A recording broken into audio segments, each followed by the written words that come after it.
नमस्कार मंडळी. घरी कधी अचानक पाहुणे आले किंवा सकाळच्या नाश्त्यासाठी काय बनवायचं ते सुचत नसेल ना, तर ढोकळा हे उत्तम पर्याय आहे. ढोकळा पाहून तुम्हाला कळालंच असेल किती जाळीदार आणि स्पॉन्जी असा हा मार्केट स्टाईल ढोकळा तयार झालेला आहे. अगदी घरातील उपलब्ध साहित्यात आणि महत्त्वाचं म्हणजे इनो किंवा दहीचा अजिबात वापर न करता आज आपण हा मार्केट स्टाईल घरच्या घरी अगदी अचूक प्रमाणामध्ये ढोकळा करणार आहोत. तर चला वेळ न घालवता लगेच रेसिपीला सुरुवात करूयात. मिक्सरच्या जारमध्ये 2 टेबलस्पून साखर, अशा प्रकारे मेजरिंग स्पून नसेल ना, तर पोह्याच्या चमच्याने 4 चमचे साखर घ्यावी. 2 टेबलस्पून रिफाईंड तेल, पोह्याच्या चमच्याने 4 चमचे रिफाईंड तेल.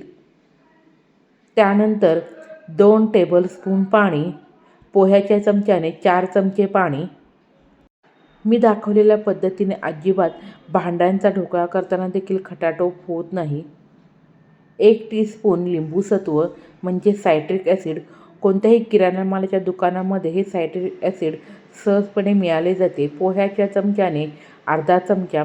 सायट्रिक ॲसिड नसेल ना, तर एका लिंबाचा रस घातला तरीही चालेल. 1 टेबलस्पून मीठ, पोह्याच्या चमच्याने अर्धा चमचा मीठ. चिमूटभर हिंग, 2 चिमट हळद घालून हे सर्व जिन्नस आपण मिक्सरला फिरवून घेऊयात. मेजरिंग स्पून आणि चमच्याच्या साहित्याचं प्रमाण मी डिस्क्रिप्शन बॉक्समध्ये देखील देणार आहे, ते देखील जरूर पहा. सर्व जिन्नस मिक्सरला फिरवून घेतल्यानंतर गच्च दाबून भरून घेतलेले 1 कप बारीक बेसन म्हणजेच हिरा बेसन. अजिबात ढोकळा करताना जाड बेसनाचा वापर करू नका, नाहीतर पूर्णपणे ढोकळा फसला जाईल. आणि कपामध्ये बेसन घेताना ते हलकंसं दाबूनच घ्यावं. आता त्यामध्ये अर्धा कप पाणी घातल्यानंतर पुन्हा एकदा आपण हे जिन्नस मिक्सरला फिरवून घेऊयात. तर ह्या ठिकाणी वजनी मी 120 ग्रॅम बेसन आणि 200 ग्रॅम पाणी घेतलेले आहे. ढोकळा जाळीदार आणि स्पॉन्जी होण्यासाठी बेसन चाळूनच घ्यावे. आता फक्त 10 मिनिटांसाठी आपण बेसन छान भिजवून घेऊयात. ज्या भांड्यामध्ये ढोकळा वाफवून घेणार आहोत ना, त्या भांड्यामध्ये पाणी आणि पाण्यामध्ये मी रिंग ठेवून घेतलेली आहे. ताटाला तेल लावून त्यावरती आता आपण झाकण ठेवून घेऊयात आणि मध्यम आचेवरती पाण्याला देखील छान कड काढूयात. अगोदरच ताट ठेवल्यामुळे ढोकळा छान एकसारखा असा वाफवून होतो. 10 मिनिटांनंतर या ठिकाणी बेसन देखील छान भिजलेले आहे. परंतु पहा, भिजल्यानंतर बेसन हलकंसं तुम्हाला घट्टसर वाटत आहे ना. आता आपण मेजरिंग कपने अजून त्यामध्ये पाव कप पाणी घालून घेऊयात. बेसनच्या क्वालिटीनुसार पाव कपापेक्षा थोडं जास्त किंवा कमी पाणी तुम्हाला लागू शकतं. पाव कप पाणी घालून झाल्यानंतर लगेच त्यामध्ये 1 टीस्पून खाण्याचा सोडा घालूयात.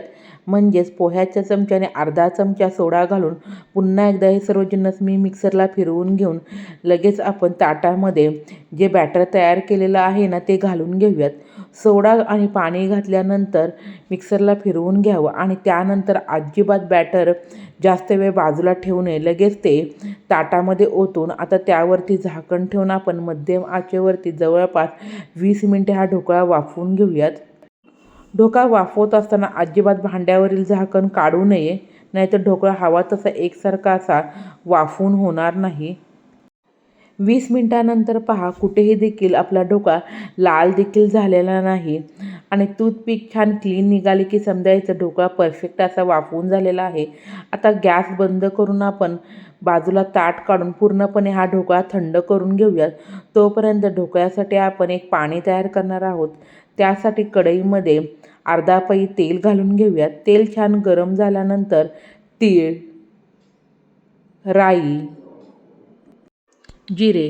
ढोकळ्यासाठी जी फोडणी आपण आता करत आहोत ना, त्या साहित्याचं प्रमाण तुम्हाला फोडणी कितपत घालायची आहे ना, त्यानुसार कमी जास्त करू शकता.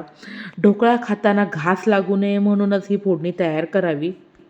काही तांत्रिक कारणामुळे जिरे टाकताना कॅमेऱ्यामध्ये शूट झालेलं नाही. आता त्यामध्ये मी हिरवी मिरची, थोडासा कढीपत्ता, 1 कप पाणी, 2 चमचे साखर घालून ह्या पाण्याला छान उकळी काढून घेऊयात. कधी-कधी ढोकळा खाताना घास लागतो, तर तो कशामुळे? जे आता आपण फोडणीचं पाणी तयार करत आहोत ना, ते ढोकळ्यावरती कमी पडलं ना, तर 100% ढोकळा खाताना घास लागतो. आता पाण्याला उकळी आल्यानंतर हे फोडणीचं पाणी हलकंसं थंड करून नंतर पूर्णपणे थंड झालेल्या ढोकळ्यावरती घालून घेऊयात. ताटातून अलगद असा ढोकळा निघालेला आहे. अजिबात तो खाली चिकटलेला देखील नाही.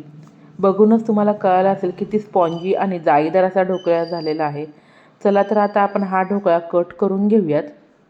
ढोकळा पूर्णपणे थंड झाल्यानंतर त्यावरती कोमट असलेलं फोडणीचं पाणी घालून घ्यावं. ढोकळ्याबरोबरच आज आपण हिरवीगार मार्केट स्टाईल हिरवी चटणी देखील करणार आहोत. तर या ठिकाणी पहा किती जाळीदार आणि स्पॉन्जी मार्केट स्टाईल हा ढोकळा तयार झालेला आहे का नाही. आपण दाबून पाहिल्यानंतर देखील तो आहे त्या स्थितीत पुन्हा येतोय.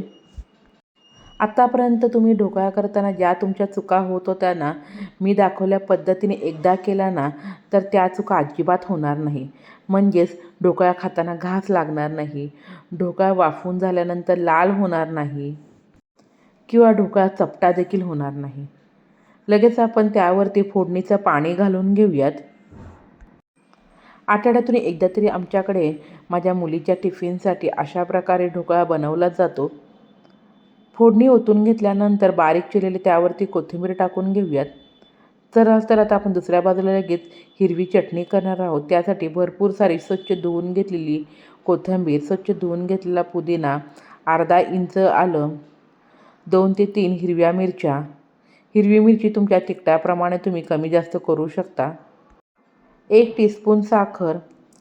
चटणीसाठी जे साहित्य घेतलेलं आहे ना त्या साहित्याचं प्रमाण देखील तुमच्या आवडीनुसार तुम्ही कमी जास्त करू शकता. साखर घातल्यामुळे चटणीला हलकासा गोडसरपणा तर येतोच आणि महत्त्वाचं म्हणजे चटणी अजिबात काळपट पडत नाही, छान हिरवीगार अशी राहते. चवीप्रमाणे मीठ, 1 ते 1.5 चमचा फुटाणे आणि त्यामध्ये आपण जो ढोकळा केलेला होता ना तो थोडासा मी घालून घेतलेला आहे. थोडंसं पाणी घालून सर्व जिन्नस मिक्सरला वाटून घेऊन अशा प्रकारे ढोकळ्यासोबत खाण्यासाठी ही हिरवी चटणी तयार झालेली आहे. फुटाणे आणि ढोकळा घातल्यामुळे चटणी छान दाटसर अशी झालेली आहे. तर तुम्ही देखील मी दाखवलेल्या पद्धतीने एकदा हा मार्केट स्टाईल ढोकळा करून पहा आणि कसा झाला ते मला कमेंट बॉक्समध्ये सांगायला अजिबात विसरू नका. नेहमीप्रमाणे रेसिपी आवडली असेल तर लाईक करा, जास्तीत जास्त शेअर करा. अशाच नवनवीन रेसिपी पाहण्यासाठी माझ्या चॅनेलला सबस्क्राईब करा. बेलची घंटी वाजवायला अजिबात विसरू नका.